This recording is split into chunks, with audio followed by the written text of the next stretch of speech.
হরে কৃষ্ণ। প্রিয় ভক্তবৃন্দ, আপনারা দেখছেন পরলোক টিভি। কলিযুগে সেই কৃষ্ণ চৈতন্য মহাপ্রভু রূপে আবির্ভূত হবেন, তা আবার সেই ভুল হতে পারে। তা আগে থেকেই তিনি সাবধান হয়ে গেলেন এবং তিনি চলে গেলেন অন্তর্দ্বীপে, নবদ্বীপ ধামে, মায়াপুর ধামে। সেখানে গিয়ে গৌরাঙ্গের ভজন করতে লাগলেন। তো গৌরাঙ্গ মহাপ্রভু আবির্ভূত হলেন, জিজ্ঞেস করলেন কি চাই। তখন ব্রহ্মা বললেন যে আমি আপনার লীলাতে অংশগ্রহণ করতে চাই, আর আমি আপনার কৃষ্ণ লীলাতে অংশগ্রহণ করতে পারছি না, বিমোহিত হয়ে যাচ্ছি, কারণ আমি একটা উচ্চ পদে রয়েছি, সর্বশ্রেষ্ঠ পদ। সেই সর্বশ্রেষ্ঠ পদের জন্য অহংকার জনিত কারণে অপরাধ হয়ে যাচ্ছে।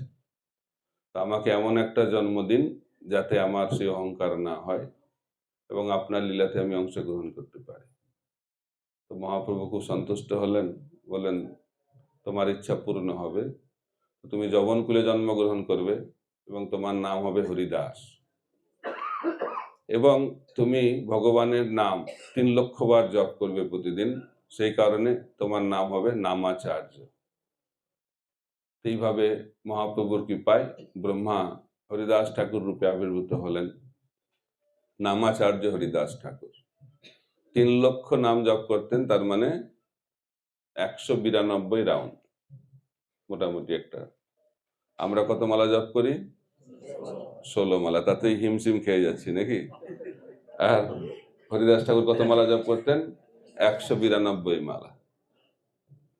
আর ভাববেন না সারাদিন মালা করছেন, তিনি একসঙ্গে জপও করতেন এবং প্রচারও করতেন।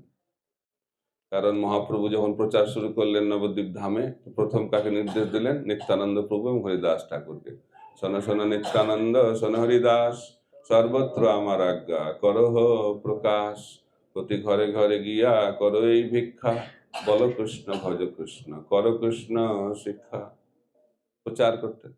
তাই সনাতন গোস্বামী হরিদাস ঠাকুরকে বলছেন যে কেউ প্রচার করে কিন্তু আচার করে না, কেউ আচার করে কিন্তু প্রচার করে না, কিন্তু আপনি আচার এবং প্রচার দুটোই করেন, এই জন্য আপনি হচ্ছেন প্রকৃত যথার্থ আচার্য।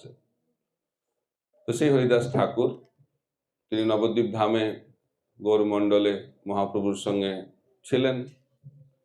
তারপরে যখন মহাপ্রভু সন্ন্যাস নিয়ে জগন্নাথপুরীতে এলেন, তখন হরিদাস ঠাকুরও এখানে চলে এলেন। তো প্রতি বছর মহাপ্রভুর পার্শ্বদ ভক্তরা এখানে আসতেন চাতুর্মাসের সময়।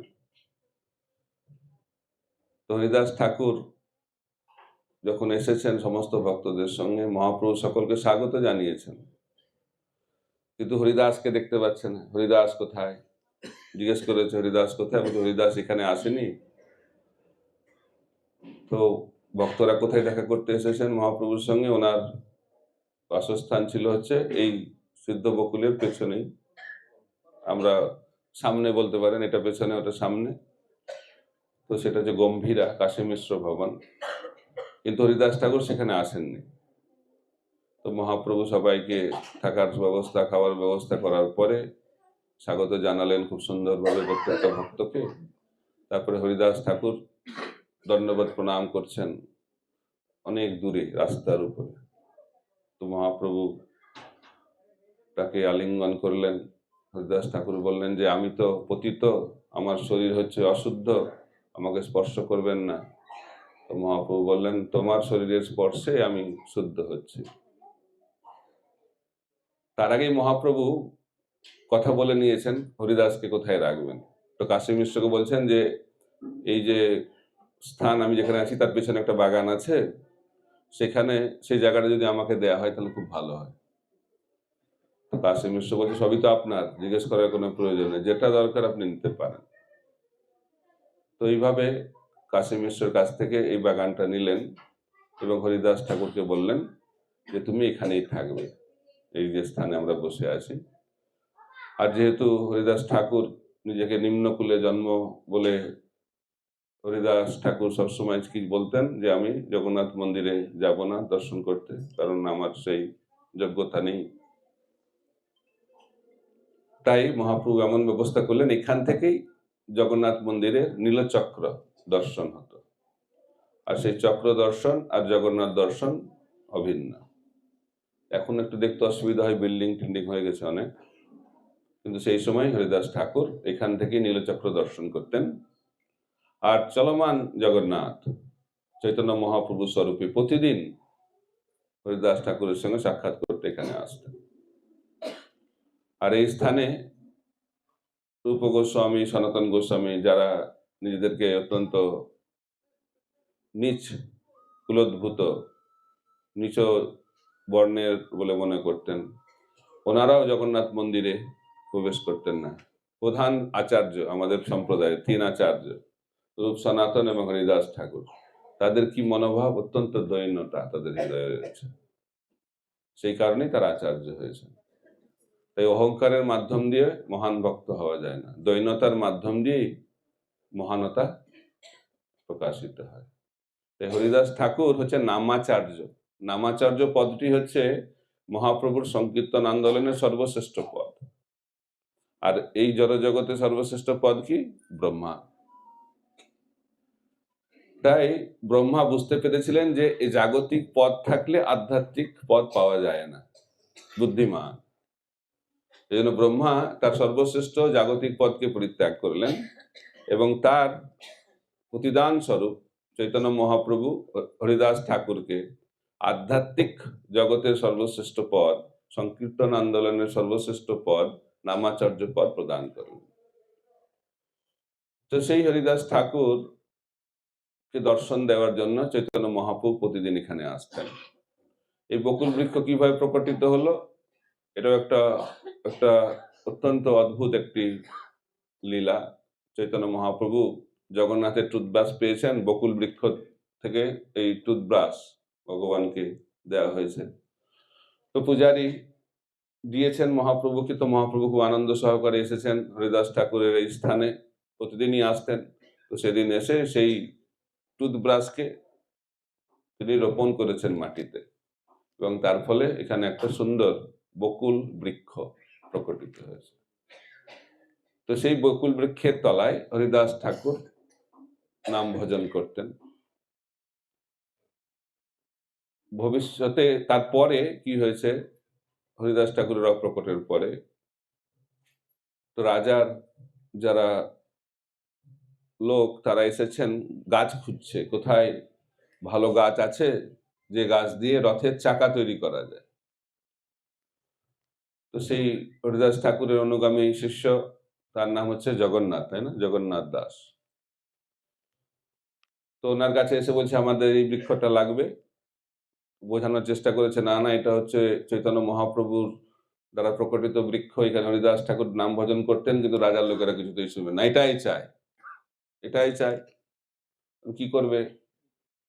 তো সেই ভক্ত ভগবানের কাছে প্রার্থনা করছেন, তারপরের দিন আসবে। তো রাত্রেবেলায় কি হয়েছে, এই বকুল বৃক্ষের বাইরেটা একই রকম আছে, কিন্তু ভেতরটা ফাঁকা হয়ে গেছে, ভেতরে আর কিছু নেই। তো পরের দিন সকালে এসে রাজার লোকেরা দেখছে, আরে এ তো গাছের ভেতরে কিছু নাই, একে নিয়ে আর কি হবে? এইভাবে এই বকুল সিদ্ধ বকুলে পরিণত হয়েছে, কারণ এটি হচ্ছে জগন্নাথের টুথব্রাশ থেকে প্রকটিত, মহাপ্রভুর হাতে রোপণ করা হয়েছে এবং এই গাছের তলায় স্বয়ং হরিদাস ঠাকুর প্রতিদিন 3 লক্ষ নাম জপ করতেন।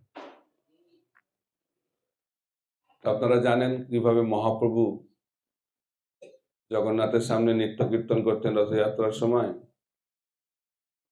যখন নৃত্য করতেন তখন অনেক শ্লোক উচ্চারণ করতেন, অনেক গান গাইতেন। তো এমন একটা গান গাইছেন, একটা তথাকথিত মনে হচ্ছে নায়ক নায়িকার গান।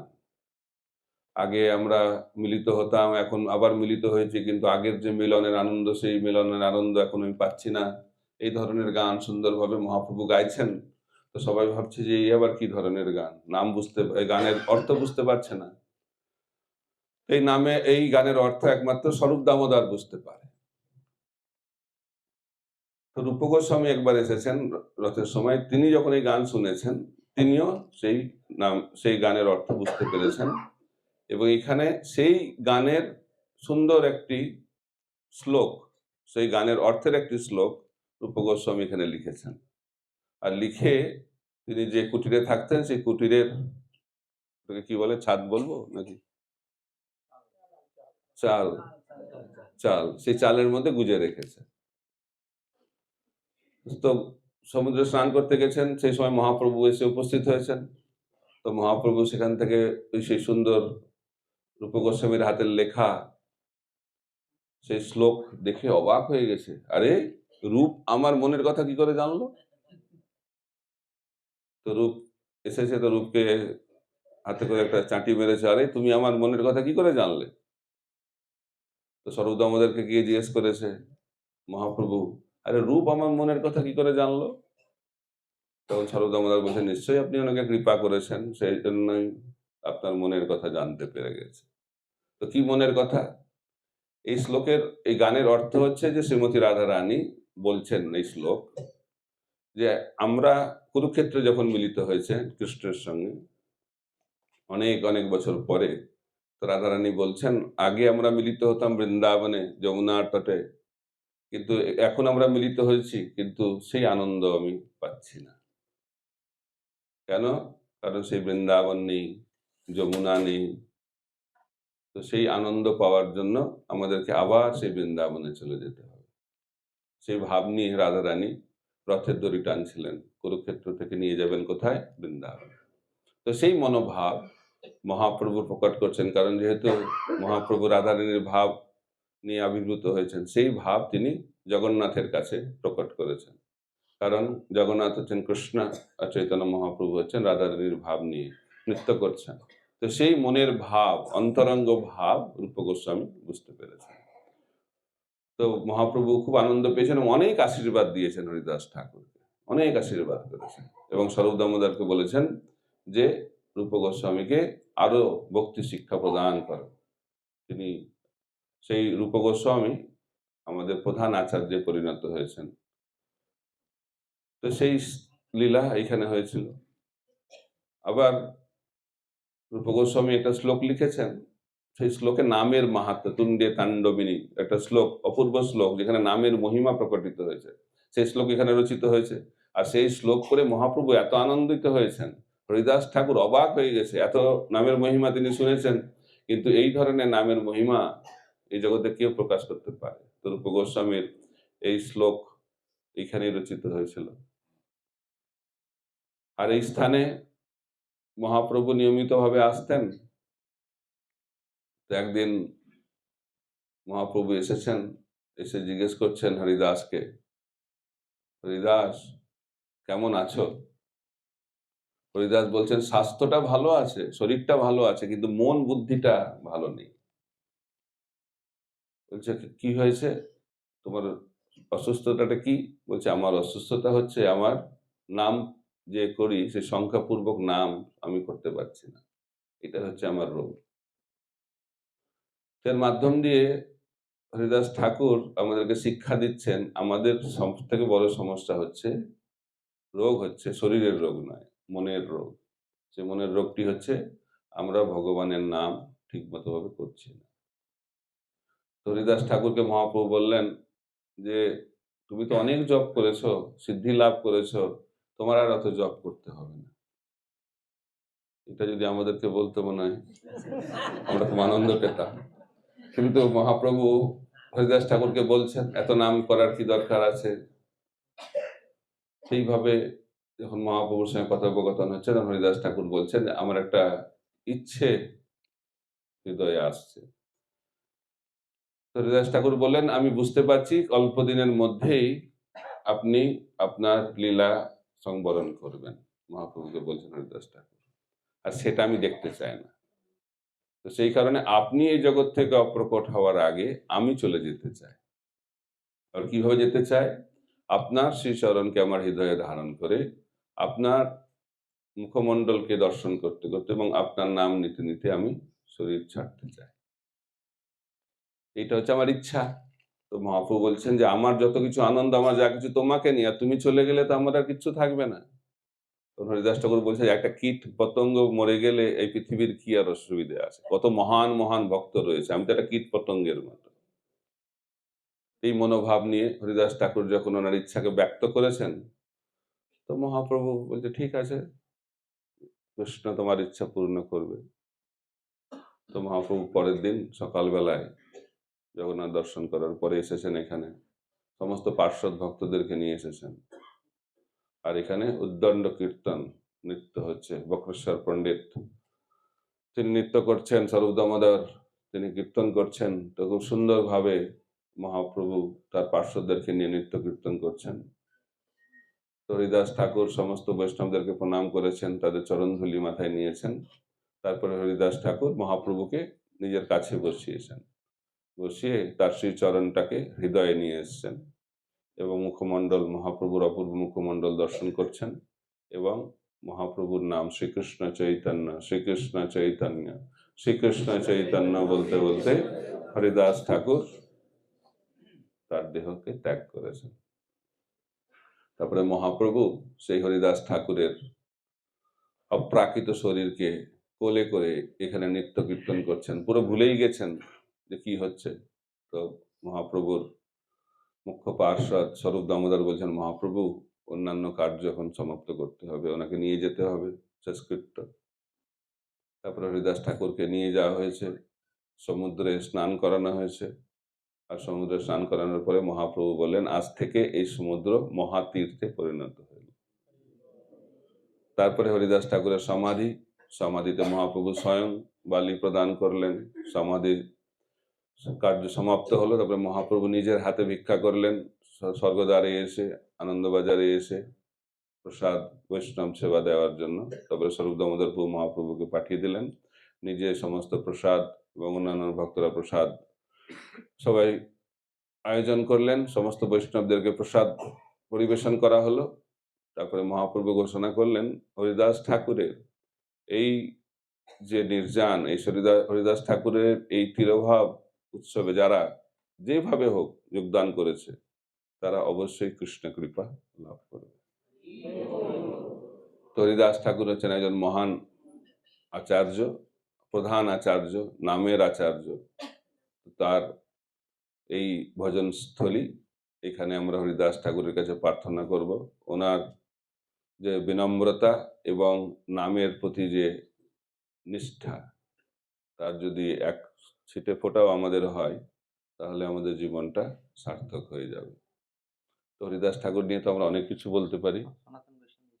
সেখানে সনাতন গোস্বামী এসেছেন, তো সনাতন গোস্বামী, রূপ গোস্বামী এসেছেন, সনাতন গোস্বামী এসেছেন। ওনারা এলে এখানেই থাকতেন হরিদাস ঠাকুরের সঙ্গে, তিনজন। কারণ তারা নিজেদেরকে ভাবতেন যে আমরা হচ্ছি ম্লেচ্ছ, আমরা হচ্ছি নিচে কুলোদ্ভূত, নিচে জাতি, আমাদের শরীরটা হচ্ছে অপবিত্র। এই মনোভাব নিয়ে প্রধান তিন আচার্য, রূপ সনাতন, ওনারা তো বৃন্দাবনে থাকতেন, মাঝে মাঝে এখানে আসতেন। আর হরিদাস ঠাকুর এখানে নামাচার্য রূপে নিয়মিত প্রতিদিন 3 লক্ষ নাম জপ করতেন। এটা হলো সিদ্ধ বকুল। আর এরপরে আপনারা যাবেন হচ্ছে গম্ভীরা, কাশী মিশ্রের ভবন। আপনারা জানেন, সন্ন্যাস নেওয়ার পরে মহাপ্রভু জগন্নাথ পুরীতে এলেন।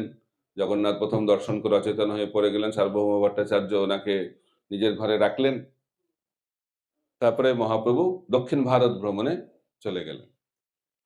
তখন যখন দক্ষিণ ভারতে মহাপ্রভু ভ্রমণ করছেন, সেই সময় প্রতাপরুদ্র মহারাজ খবর পেয়েছেন চৈতন্য মহাপ্রভু সম্বন্ধে, এবং তিনি সার্বভৌম ভট্টাচার্যকে জিজ্ঞেস করলেন, কেন আপনারা মহাপ্রভুকে দক্ষিণ ভারতে যেতে দিলেন? অনেক সৌভাগ্যের ফলে মহাপ্রভুকে আমরা পেয়েছি, ওনাকে কেন আপনারা দক্ষিণ ভারত যেতে দিলেন? তখন সার্বভৌম ভট্টাচার্য বললেন, তিনি হচ্ছেন স্বতন্ত্র ভগবান, স্বতন্ত্র ঈশ্বর, উনি কোথায় যাবেন উনি নির্ধারিত করবেন। যখন সার্বভৌম ভট্টাচার্য প্রকট করলেন যে চৈতন্য মহাপ্রভু হচ্ছেন ভগবান, তখন সার্বভৌম ভট্টাচার্যের কথা শুনে প্রতাপরুদ্র মহারাজ স্বীকার করে নিলেন যে চৈতন্য মহাপ্রভু হচ্ছেন ভগবান। তা আপনারা কারা কারা স্বীকার করেন চৈতন্য মহাপ্রভু ভগবান? একটু হাত তুলবেন। হরে কৃষ্ণ। জগন্নাথ পুরীতে 2 ভগবান, একজন হচ্ছে দারুক ব্রহ্ম, একজন হচ্ছে চলমান ব্রহ্ম। দারুক ব্রহ্ম রূপে জগন্নাথ রয়েছেন নিত্য এখানে, আর চৈতন্য মহাপ্রভু ভক্ত ভাবে তিনি এখানে নিত্যকাল এখন অপ্রকট হয়ে আছেন, কিন্তু লীলা চলছে। অদ্যপি সেই লীলা করে গৌর রায়, কোন ভাগ্যবান দেখিবারে পাই। তো সেই বিরহ চৈতন্য মহাপ্রভু এখানে বিরহ অনুভব করেছেন, কারণ এই জগন্নাথ পুরী ধাম হচ্ছে বিপ্রলম্ব ক্ষেত্র। আমরা শুনেছি কিভাবে ভগবানকে প্রেম দুই ভাগে করা যায়। যখন মিলন হয় নায়ক নায়িকা, সেটাকে বলে সম্ভোগ, আর যখন নায়ক নায়িকার আলাদা হয়ে যায় সেটাকে বলে বিপ্রলম্ব। আমাদের আন্দোলন হচ্ছে, আমাদের যে মহাপ্রভু যে শিক্ষা দিয়েছেন সেটা হচ্ছে বিপ্রলম্ব ভাব। কারণ আমরা জানি কানাই নাটশালাতে কৃষ্ণ দর্শন দিলেন মহাপ্রভুকে, তারপরে অপ্রকট হয়ে গেলেন, আর দর্শন পাচ্ছেন না। তো সেই থেকে মহাপ্রভু বিরহ প্রকট হচ্ছে। তারপরে তিনি নবদ্বীপে এসে সেই বিরহকে প্রকট করলেন। তারপরে সন্ন্যাস নিয়ে তিনি চলে এলেন জগন্নাথ পুরীতে।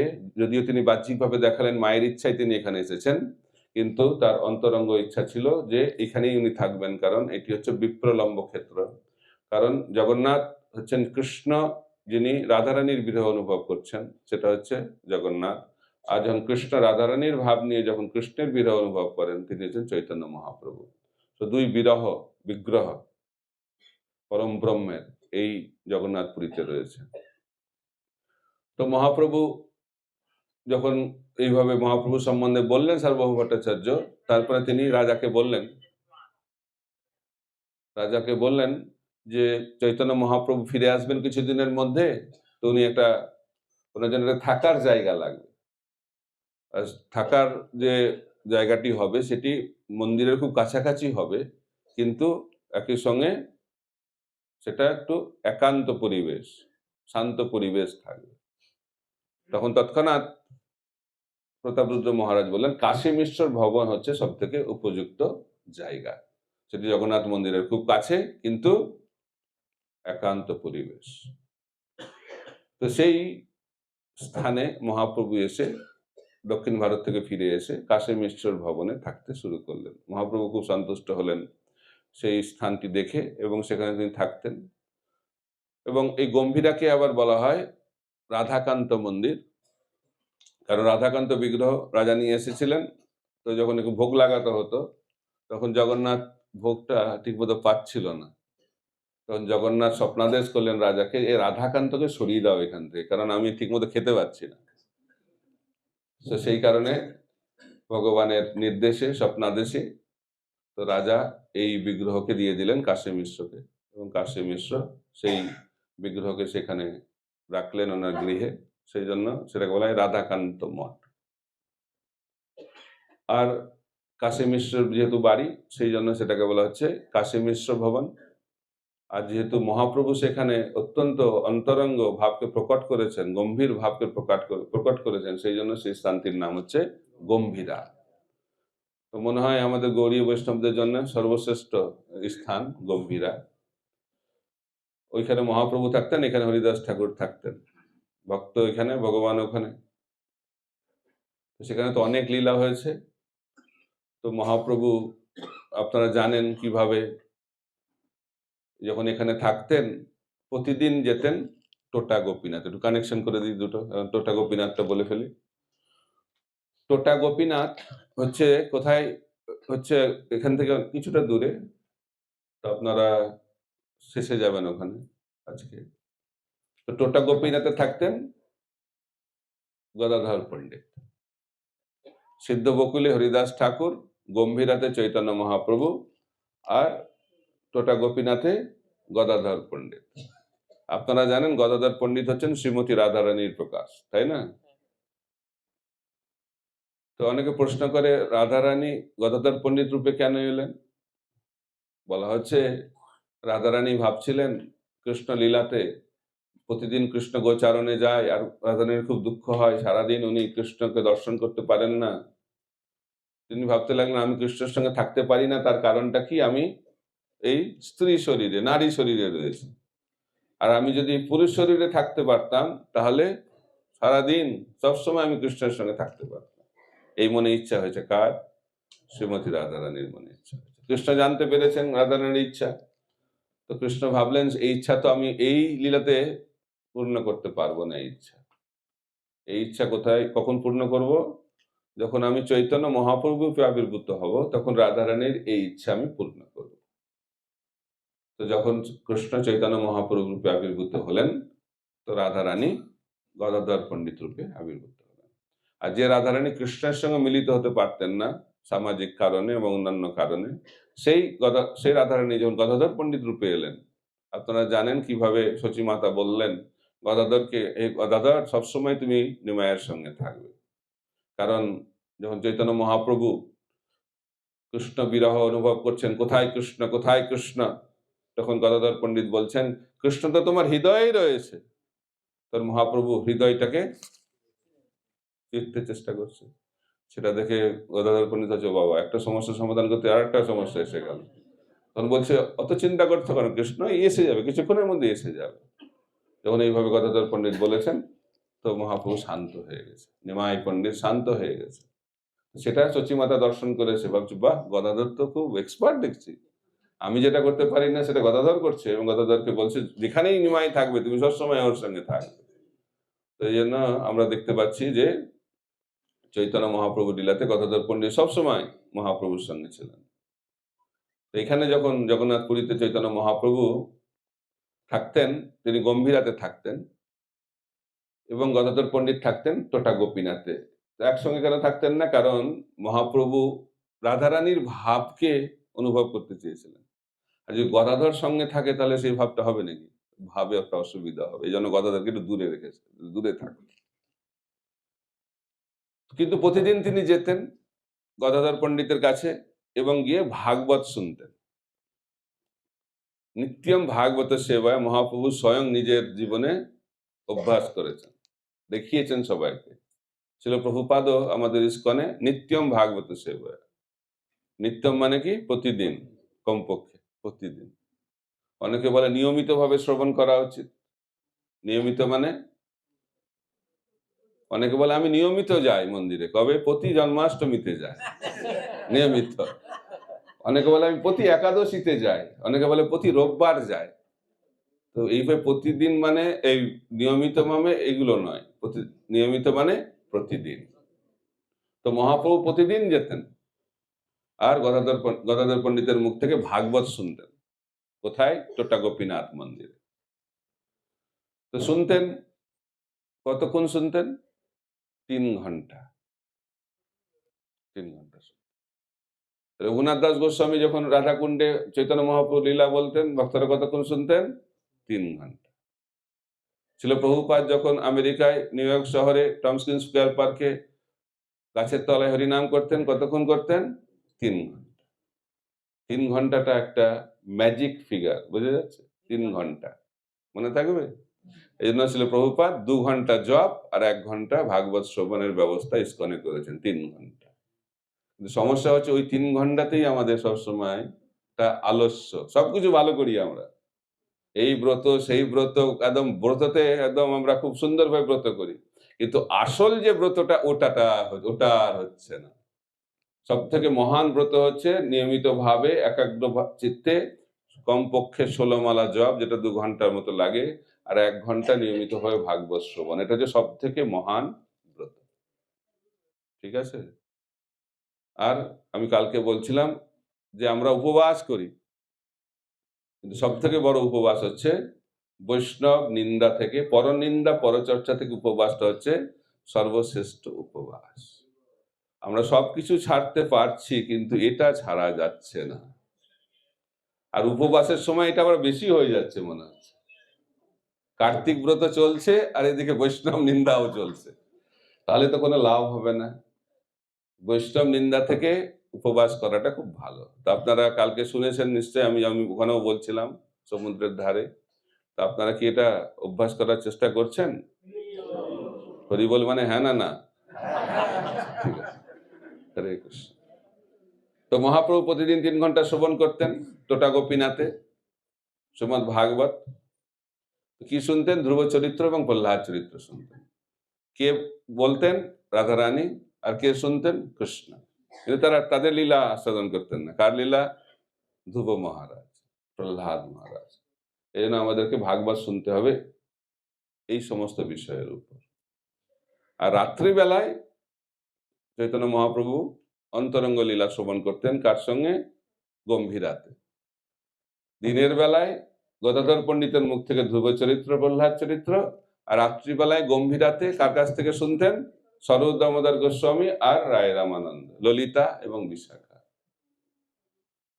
এই জন্য বলা হচ্ছে অন্তরঙ্গ লীলা অন্তরঙ্গ স্থানে অন্তরঙ্গ ভক্তদের সঙ্গে করা উচিত, আর নিয়মিত ভাবে ভাগবত শোনা উচিত। কার উপর শোনা উচিত? ধ্রুব চরিত্র এবং প্রহ্লাদ চরিত্র। তো মহাপ্রভু এখানে বিরহ প্রকট করছেন, বিপ্রলম্ব ক্ষেত্র মহাপ্রভু বিরহ, এখানে বৃন্দাবন দর্শন করছেন। কোথায় কৃষ্ণ, কোথায় কৃষ্ণ? তো চটক পর্বত, আপনারা যাবেন চটক পর্বতে, চটক গোপীনাথের সামনে, সেই চটক পর্বত দেখে গোবর্ধন দর্শন হচ্ছে মহাপ্রভু, চটক পর্বত দেখে। আর সমুদ্র দেখে যমুনা দর্শন হচ্ছে, বটবৃক্ষ দেখে বংশীবট দর্শন হচ্ছে, আর জগন্নাথকে দর্শন করে শ্যামসুন্দর দর্শন হচ্ছে। সবকিছু বৃন্দাবন হয়ে গেছে, সমস্ত কিছুকে বৃন্দাবন দর্শন হচ্ছে। চৈতন্য মহাপ্রভু বিরহ, কৃষ্ণ বিরহে তিনি পাগল হয়ে গেছেন, আর টোটা গোপীনাথে গিয়ে সেই বিরহ প্রকটিত হচ্ছে। তিনি মাটি খুঁড়ছেন সেই বিরহে, আর মাটি খুঁড়তে খুঁড়তে বিগ্রহ খুঁজে পেয়েছেন একটা, এই তো পাওয়া গেছে কৃষ্ণ। তো সেই বিগ্রহ হচ্ছে টোটা গোপীনাথ, গোপীনাথ বিগ্রহ নাম দিলেন। আর যেহেতু বাগান থেকে সে বিগ্রহ পাওয়া গেল, সেই জন্য তার নাম হয়ে গেল টোটা গোপীনাথ। টোটা মানে হচ্ছে বাগান, উড়িয়া ভাষায় বাগানকে বলে টোটা। তো সেই স্থানে এখন বাগান অতটা নেই, কিন্তু ধীরে ধীরে আবার বাগানটা প্রকটিত হচ্ছে। তো সেই বাগানে টোটা গোপীনাথ প্রকটিত হলেন, এবং সেই সেবার ভার কাকে দেয়া হলো? গদাধর পণ্ডিতকে। তো গদাধর পণ্ডিত সেখানে নিয়মিতভাবে সেই টোটা গোপীনাথের সেবা করতেন। তো একদিন নিত্যানন্দ প্রভু এসেছেন, নিত্যানন্দ প্রভু সুন্দর চাল নিয়ে এসেছেন, সুগন্ধ সুগন্ধ চাল, খুব পাতলা, খুব সুন্দর, হাই ক্লাস, হাই কোয়ালিটি, অনেক কিলো, কোথায় শুনলাম 30 কিলো চাল নিয়ে এসেছে। 30 কিলো, হ্যাঁ, এক মন মানে তো 40 কিলো না? এক মান মানে কত? 30 কিলো হবে না কত?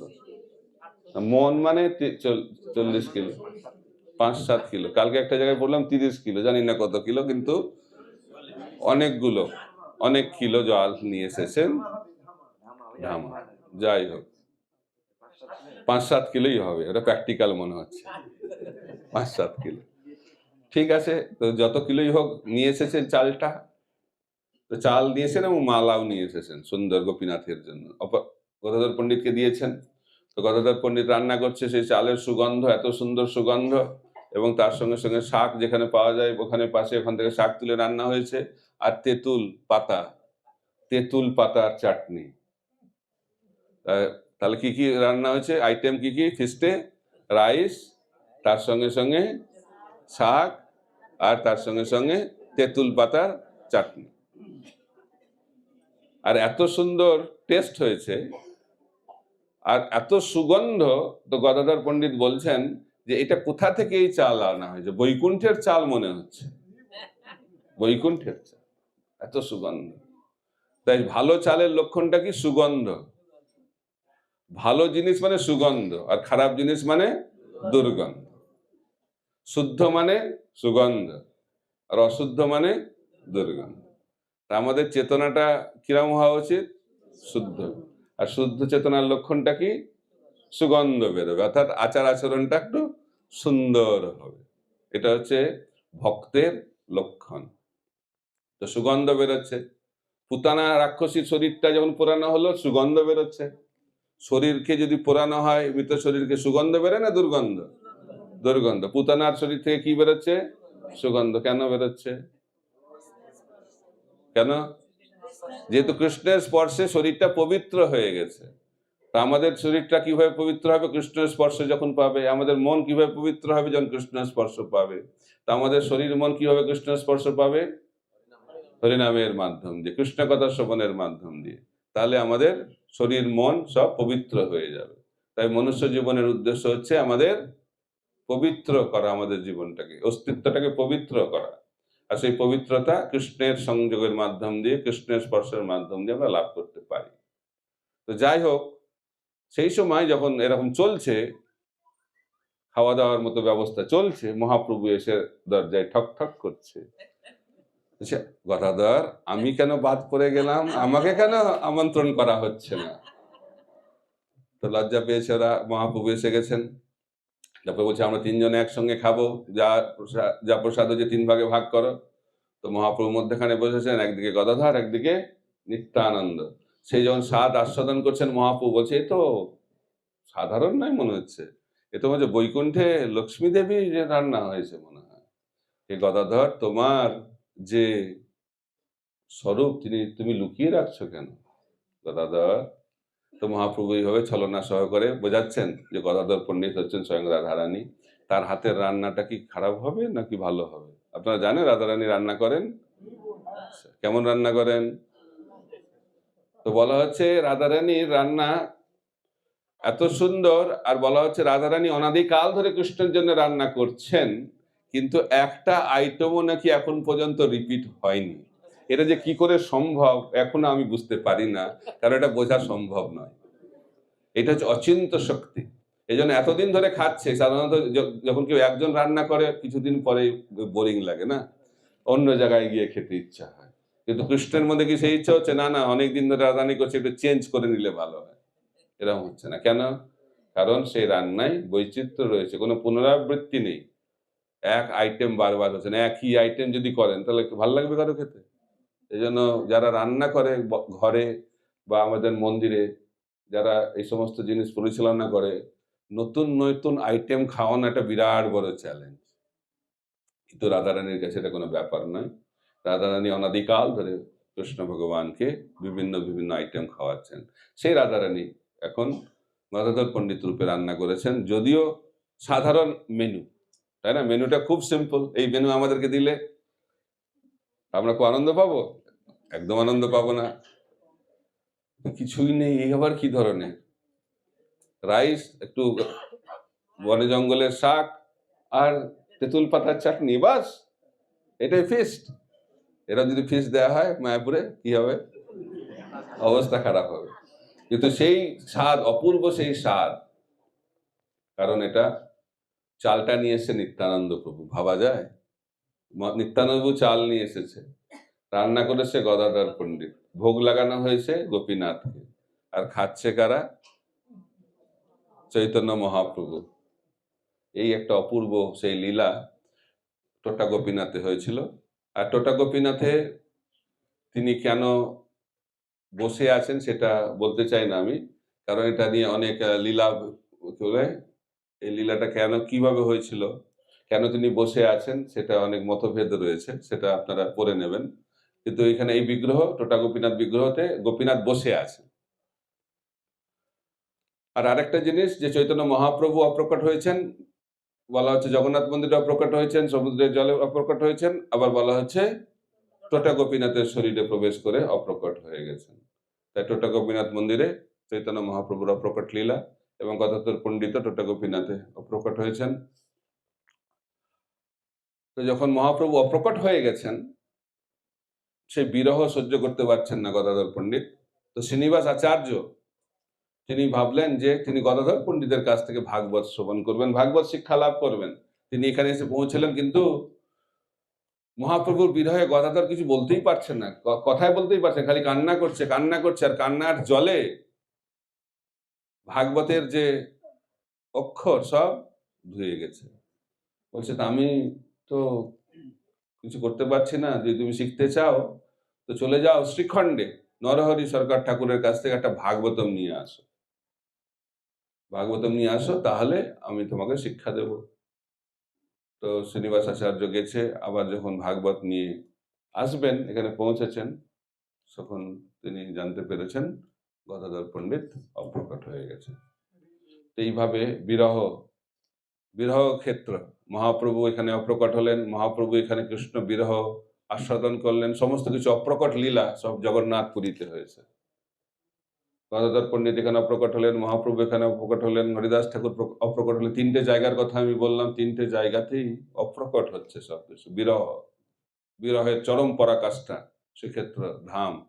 তাই আমাদের সেই বিরহ ভাব আমরা আস্বাদন করতে পারি যখন আমাদের হৃদয়টা শুদ্ধ হবে। এই জন্য বলা হচ্ছে আমাদের হৃদয়ে কৃষ্ণ প্রেম জাগরিত করা আমাদের জীবনের লক্ষ্য। আত্মেন্দ্রিয় প্রীতিবাঞ্ছা তারে বলে কাম, কৃষ্ণেন্দ্রিয় প্রীতি ইচ্ছা ধরে প্রেম নাম। সাধনা ভক্তি থেকে হয় রতি হৃদয়, রতি গাঢ় হইলে প্রেম নাম কয়।